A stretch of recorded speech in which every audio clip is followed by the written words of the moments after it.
Hello, everyone. Good afternoon. Thank you for joining me today for this session during the Rutgers Online Learning Conference. This is obviously a unique situation for all of us presenting virtually, but I'd like to thank you for joining me this afternoon to learn a little bit about teaching online. My name is Joe Yankus, and I'm one of the senior instructional designers at Rutgers, teaching and learning with technology. If you've attended some of the sessions with my colleagues today, you've probably heard a little bit about our unit, but in case you haven't, our unit provides support, instructional design and instructional technology support for Rutgers University. So I am one of the instructional designers within that unit, and specifically I provide support to some of the continuing education non-credit units around the university, but as a collective whole, our department supports the entire university in their endeavors with online education, hybrid education, and even face-to-face as well.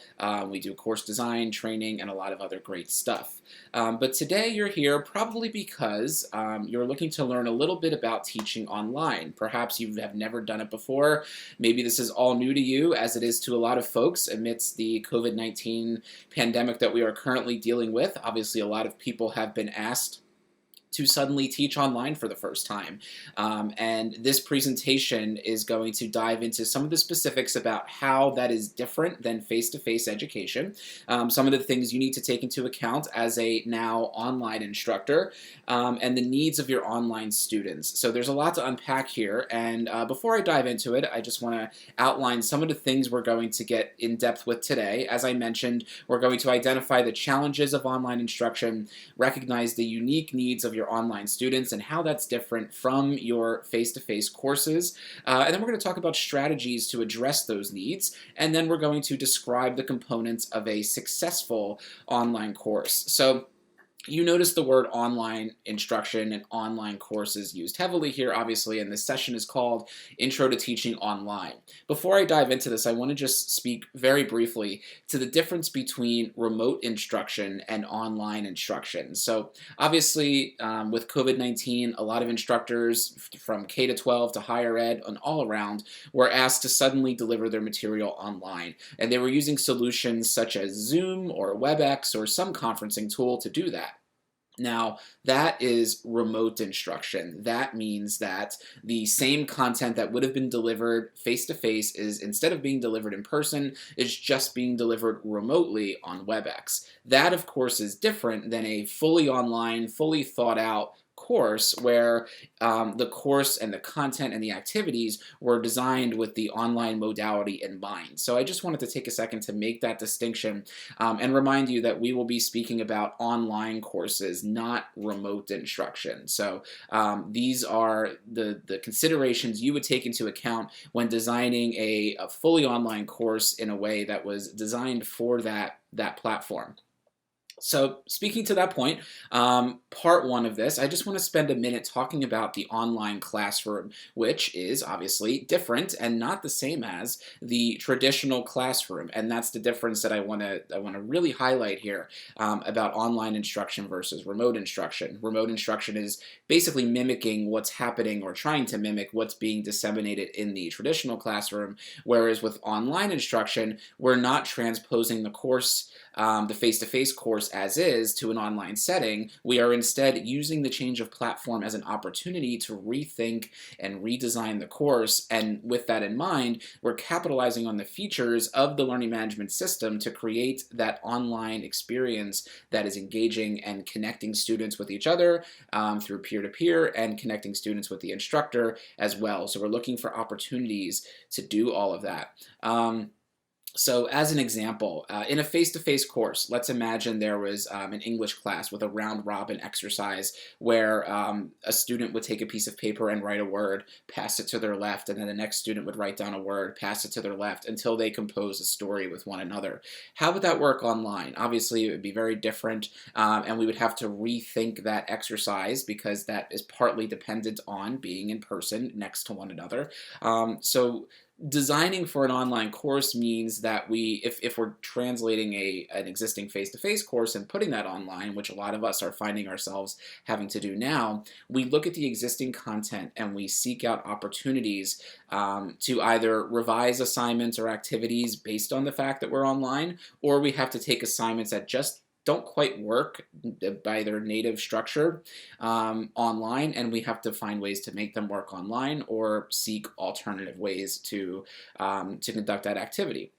So again, this speaks to that last point of capitalizing on the features of your learning management system, which of course means having an understanding or having some grasp of what exactly your learning management system at your institution does, how it functions, and some of the capabilities and features available in it. At Rutgers University, we use Canvas. So Canvas, we know a lot about Canvas and what we can do and how we can design courses to capitalize on the Canvas experience and the functionality in that platform. Perhaps at your institution, you use Blackboard, maybe Sakai or Moodle. Either way, all these learning management systems have similar functionality, and you just have to work with your instructional designers at your institution to figure out the best way to utilize the platform for your course. But just to sum this point up briefly, again, the online classroom is not the same as the traditional classroom, and this is an opportunity to rethink the course and redesign it. Rather than trying to just transpose it one-to-one,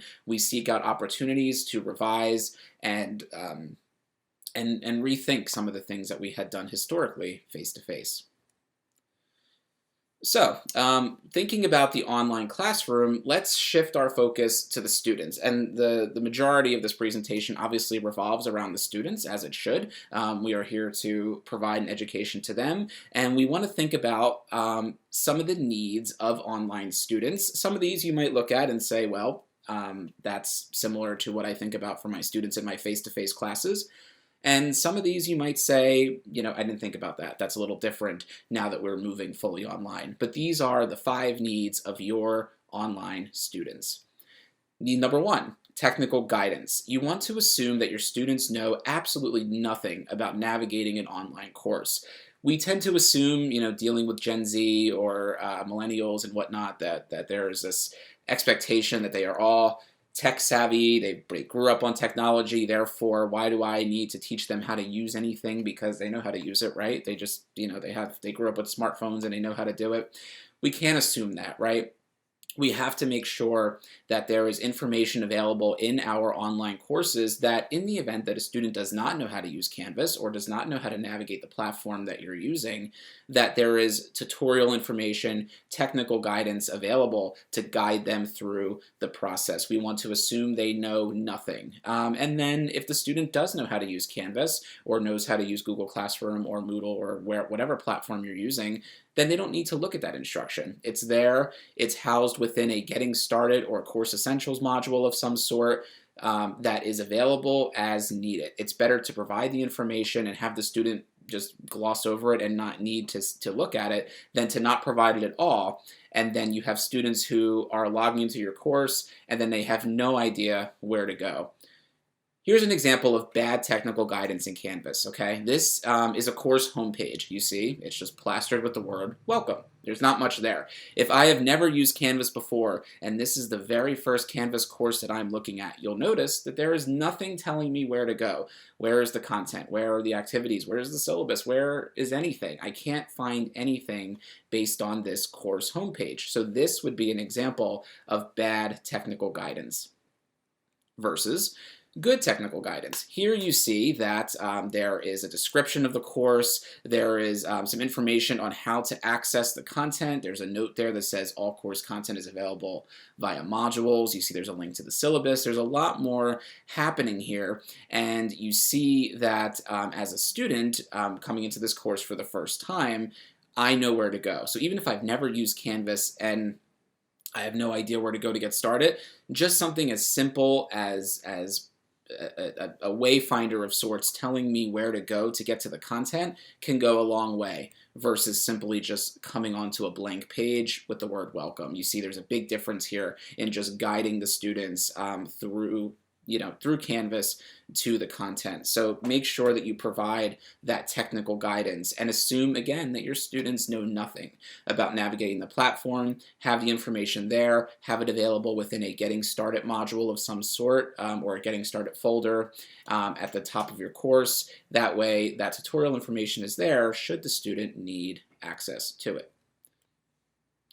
Need number 2, frequent communication. So I took a course. My master's program was fully online, and I took a number of courses in that program where I feel like I got to experience the good, the bad, and the ugly of online education. Right, I had instructors who would reach out multiple times a week with announcements and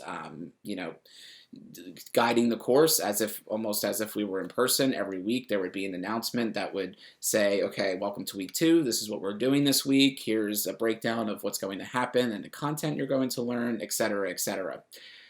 To the opposite end of that spectrum, where I once had an instructor disappear for 6 weeks, and that was a really negative ding on the experience overall. I felt like I almost felt like I was taking a MOOC on Coursera, or just like where I was just logging in and doing the course myself with no instructor guidance, because there was none.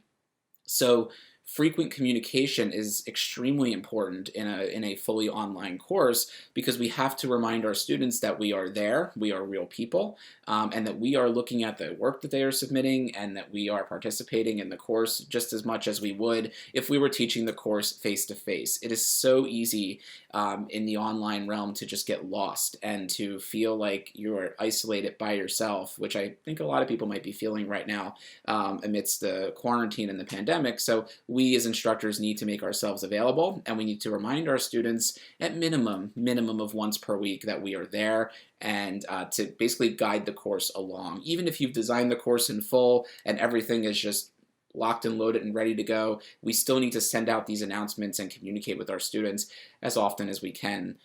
So in those announcements, you might supply context for the coming week's material. You might welcome them to the week. You might frame it within, last week we finished up with this, and now this week we're going into this. And include personal touches if you can, and try to avoid those boilerplate messages that sound like you wrote it 6 months ago and have scheduled an automatic announcement to go out. You want your students to feel like they are engaged. And I include that particular bullet as, again, as a former online student myself, I felt the most engaged when I had instructors who were not only sending announcements at least once a week or twice a week, but also including something that reminded me that, again, they are a real person who is sitting at their computer, participating in that discussion or reading that, submission.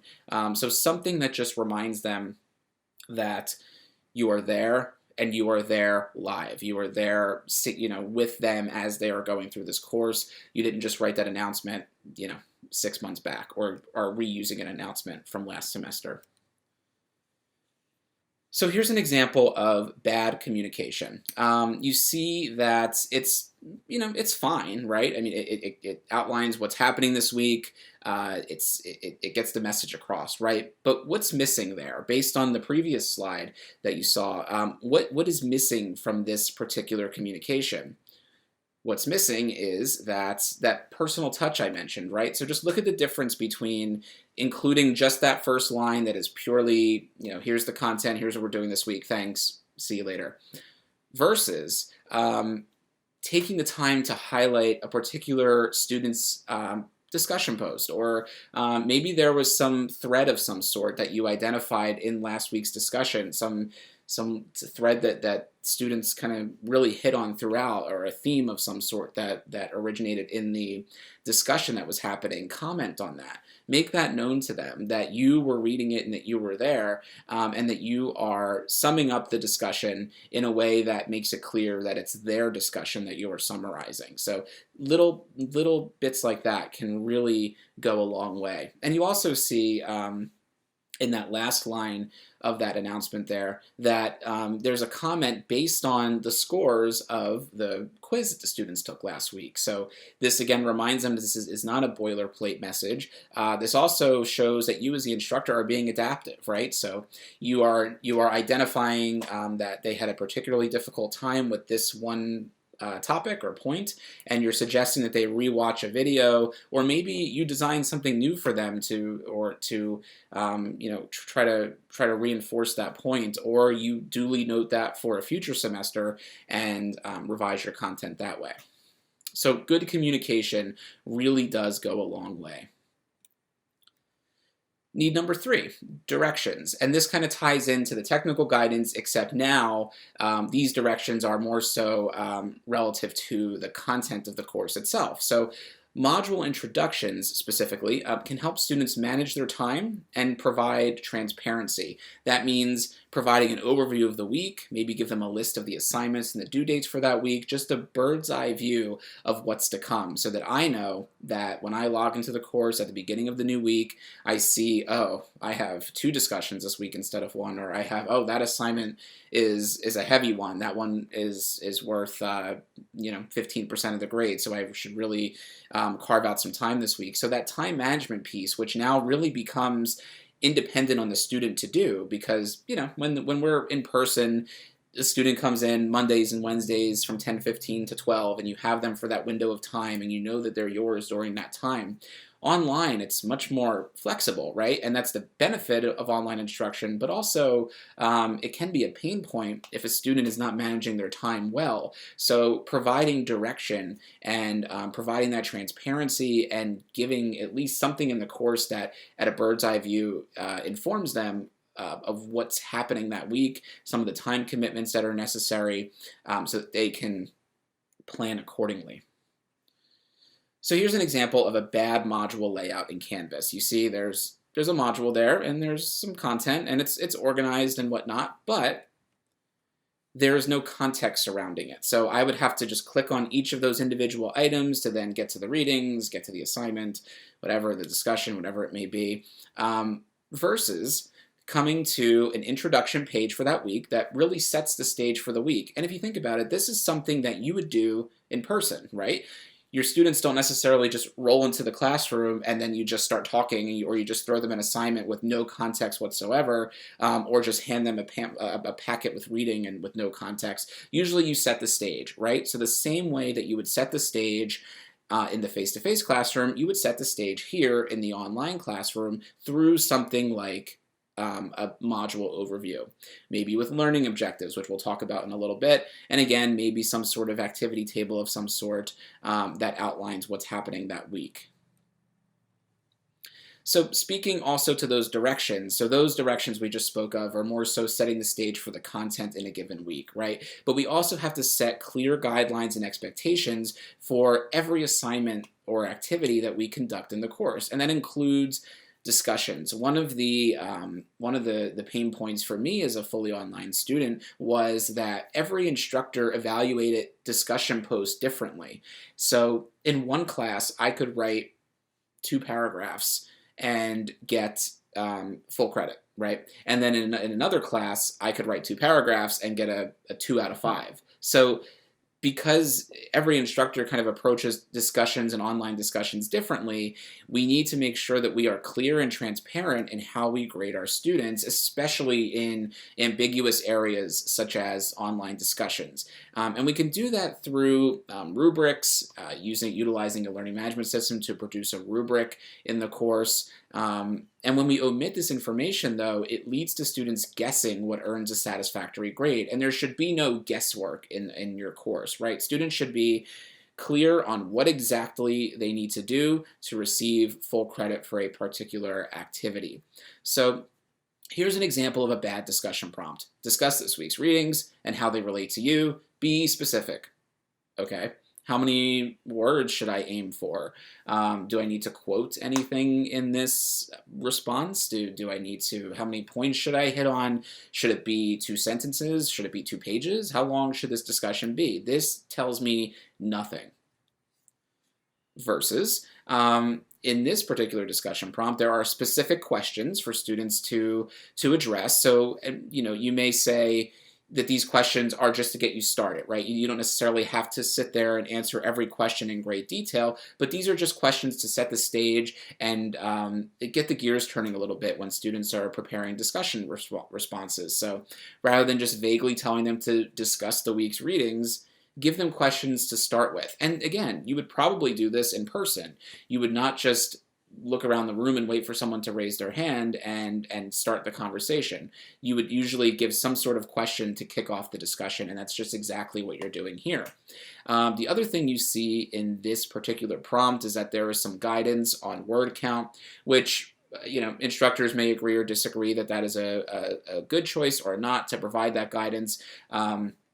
But if you're going to provide a word count, give a range that at least gives some sort of guidance on how long the post should be. It's not necessarily meant to say, a minimum of 2 pages so that they just hit that 2-page mark and stop.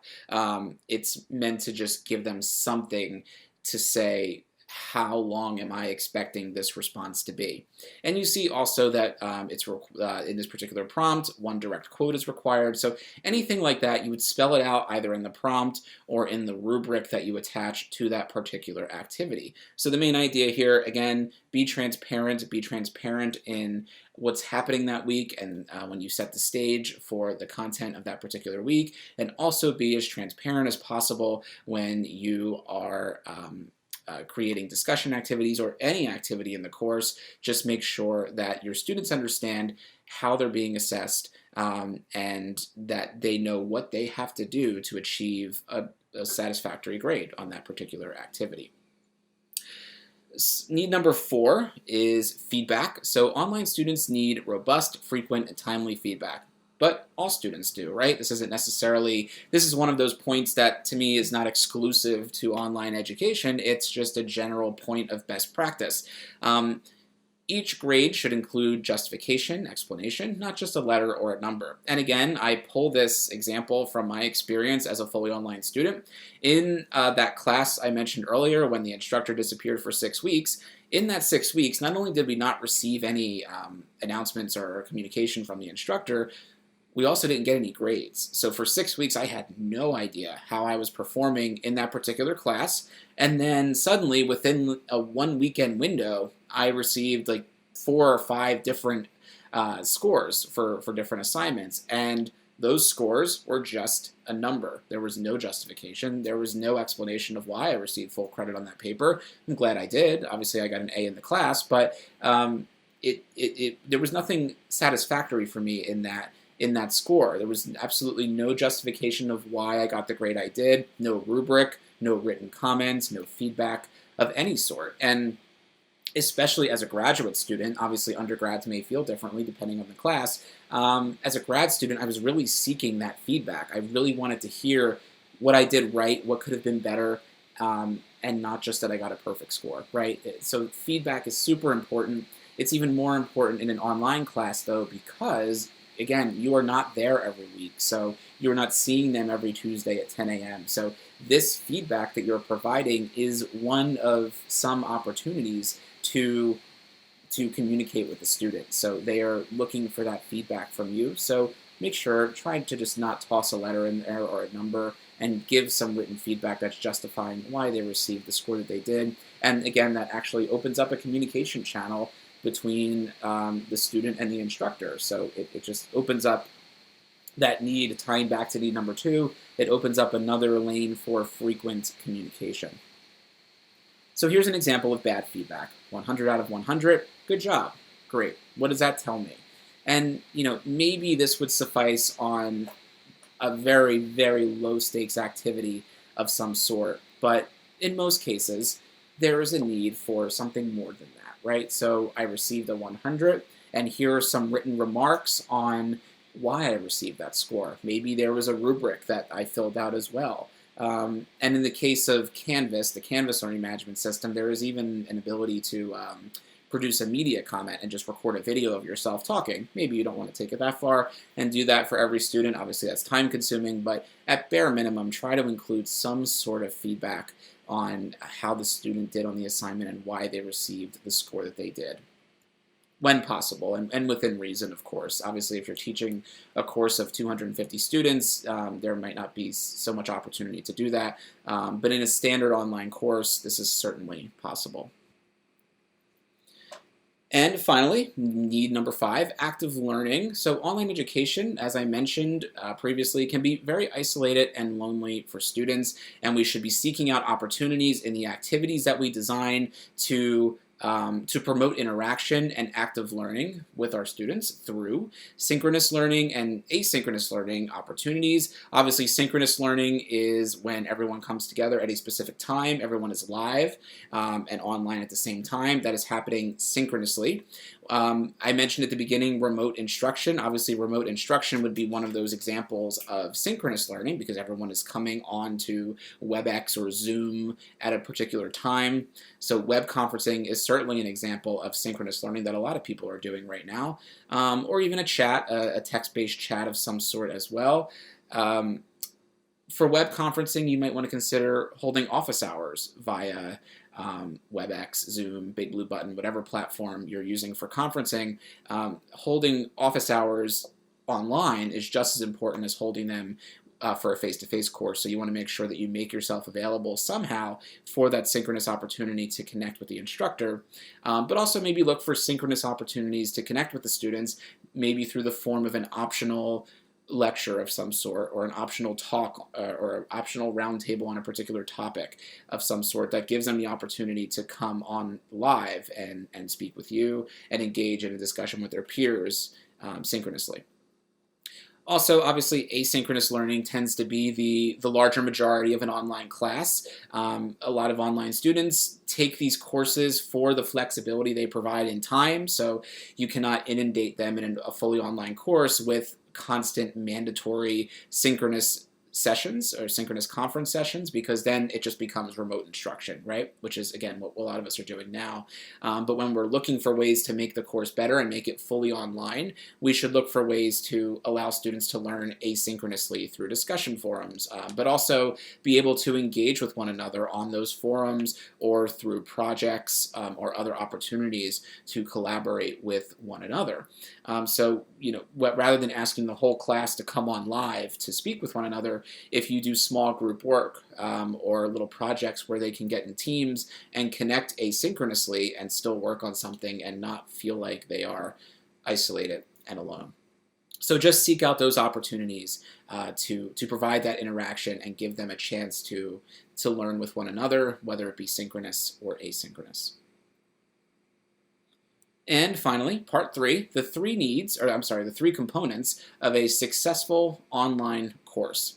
Component number 1, measurable learning objectives. Now, K-12, this is a big deal, and obviously it's a big deal in higher ed as well. Often, for accreditation and whatnot, you have to prove that your students achieved particular objectives in your class. You have to prove that by scoring a particular score on an activity or an assessment of some sort, they achieved module learning objectives, which tie into higher level, course level learning objectives, which in some schools, in some cases, may then also tie into program level learning objectives. So these learning objectives are brief, clear, specific, measurable goals which describe learning that occurs by the end of either the module for like week level, unit level, or module level objectives, at the end of the course for course level objectives, and a step higher from that would be program level objectives as well. But the main idea here is that these learning objectives are clear, specific, and measurable, and there are ways that we can construct learning objectives to make them measurable. And we have to make sure that any module level learning objectives that we have in the course align with and tie into course level learning objectives as well. So all of these should inform one another, starting from the bottom with the module level, which would tie into the course level, and if there are program level objectives above the course itself, making sure that all of this ties in and bundles up neatly and that they align with one another. So if you've never seen this before, this is Bloom's taxonomy. Bloom's taxonomy is a list of action verbs that we can use to preface our learning objectives. And these action verbs help make our learning objectives measurable because we are using terminology that we can measure and that we can also measure the level of learning that the student is achieving, whether they are just recalling something through recollection in the remembering level down at the bottom, if they're just memorizing something or repeating or reproducing, all the way up to creating, right? So obviously that's a higher level of learning than just regurgitating information versus when you're actually creating something, when you are constructing or designing or developing formulating. So you can see that this taxonomy has a lot of different verbs on it, and obviously it goes well beyond what's presented in this table here. There are a lot of different verbs that can be utilized to construct a learning objective. So here's an example of a learning objective that you just saw about 25 minutes ago. Explain strategies to address the needs of your online students. Explain falls within the understanding level of learning, and it is measurable because I'm asking them to do something specific. I'm asking them to explain strategies to address the needs of your online students. That's something that through some activity that I thoughtfully design that I can then measure. Versus a bad learning objective, which is this particular objective you're seeing is using the word that all instructional designers hate, the word understand. This learning objective says to understand strategies to address the needs of your online students. How do we measure understanding? How do we measure that a student understands something? It's obviously not measurable, it's broad, it's unfocused, versus explain, versus distinguish, demonstrate, interpret. These verbs, these action verbs, just set us up in a more natural way to construct a measurable learning objective. We can't measure understanding, and how do we measure understanding? We measure it by looking at their ability to select, evaluate, measure, test, verify, criticize, etc. So you get the point. The point is to utilize Bloom's taxonomy and utilize these action verbs to construct measurable learning objectives, again, that reside at the module level, at the course, and at the course level as well. So tying into that, I'm thinking about component number 2, which is backwards course design.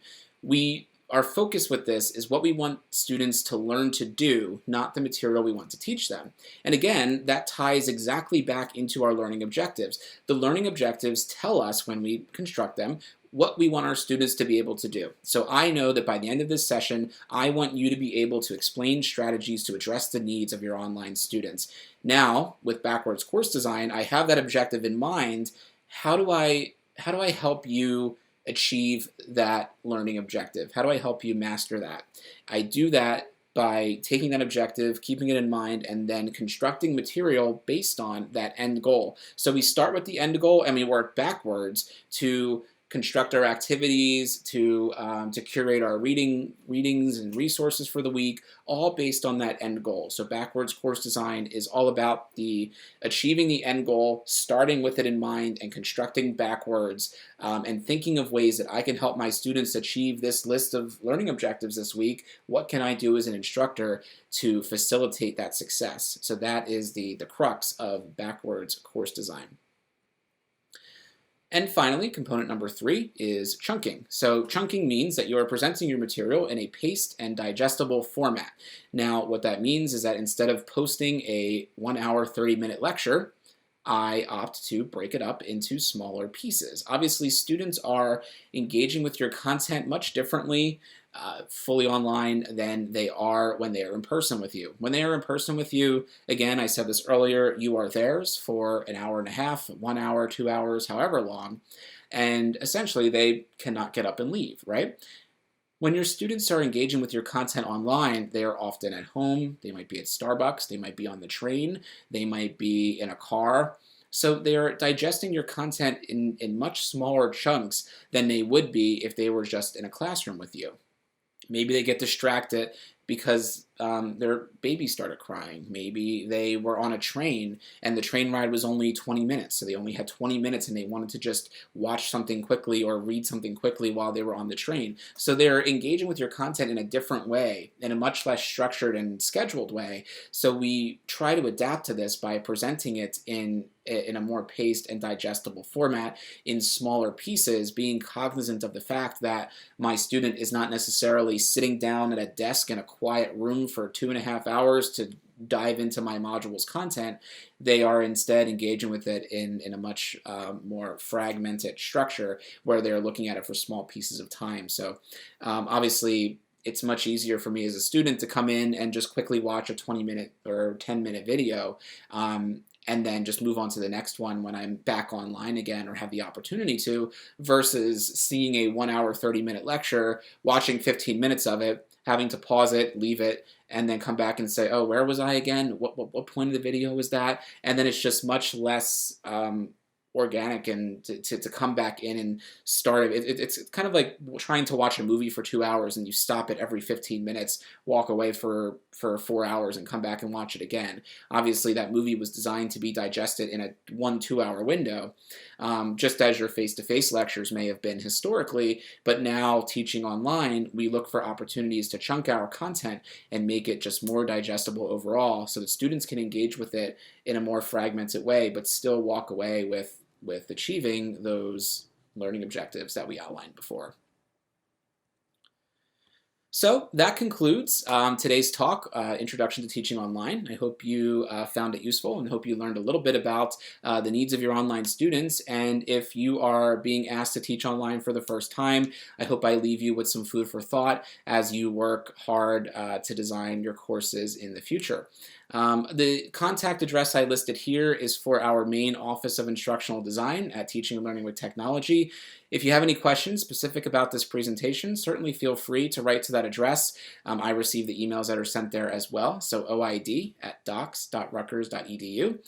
If you are watching this as a Rutgers staff member or faculty member or adjunct, whatever you may be, and you need some instructional design assistance, certainly feel free to reach out to our office for that support.